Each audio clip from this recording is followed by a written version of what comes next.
What's up, everyone? Welcome to the Power Play with CJ. Today, I want to focus on what the Edmonton Oilers should do with the 7th overall pick in the 2013 NHL entry draft. My first thing will be to trade it. You've got plenty of quality young players, players in the age of 22, 23.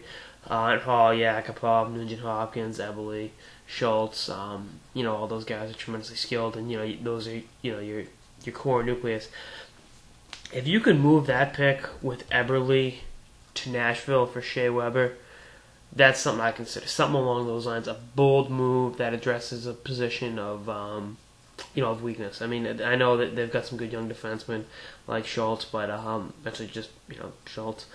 But I'd really look at addressing the the blue line of the goaltending situation. I wouldn't trade the 7th overall pick for a goalie. I mean, unless John Quick or Pekka Rinne or one of those guys is available, but I don't see that being the case. I don't see that the Rangers moving King Henrik for the 7th overall pick. It's just one of those things that was going to happen. But I think a bold move like that, Eberle and that pick for Weber, I think could be a win-win situation for both teams. I think Weber's a Western Canadian guy. I know he's a British Columbia guy, not an Alberta guy, but I think he could definitely when you add arguably a top. I know he had an off year this year on a subpar Nashville team.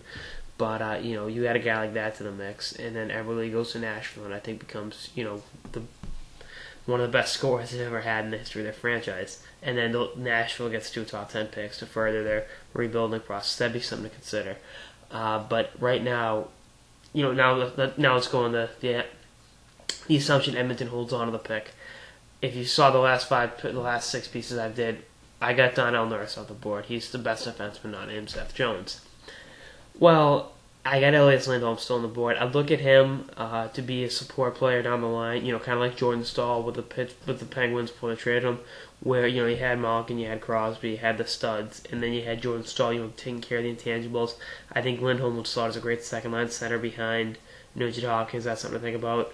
Rasmus Ristolainen's a hell of a player. I think a defenseman. He could definitely come over from Finland and play. He's big. He's got some skill. He could help them. Going forward in a couple of years. Zadorov, maybe. I still got Nikushkin on the board. I don't have him taking Nikushkin. I know the thing developed today, but you don't need another top 6 forward. You need a guy that can be a support player or a defenseman. If you can trade down, that'd be perfect. I mean, this is a draft where you can get, a ton of. It's a really deep draft. So if you can get another 2nd or 3rd round pick and then add another prospect to the mix, that'd be something to look at because now Mac Tavish is in charge of hockey operations. So if I'm back T, that's something I'm thinking about. It's a weird position for Edmonton. They've had the 1st overall pick 3 years in a row, so they get anyone they wanted. But now it's just gonna be who's still there, who fits the system.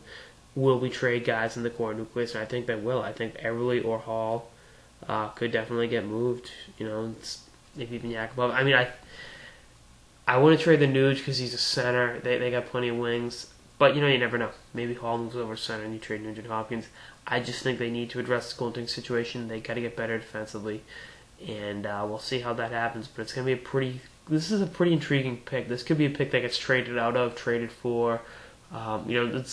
It's cool to watch. I'd keep my eye on the 7th overall pick.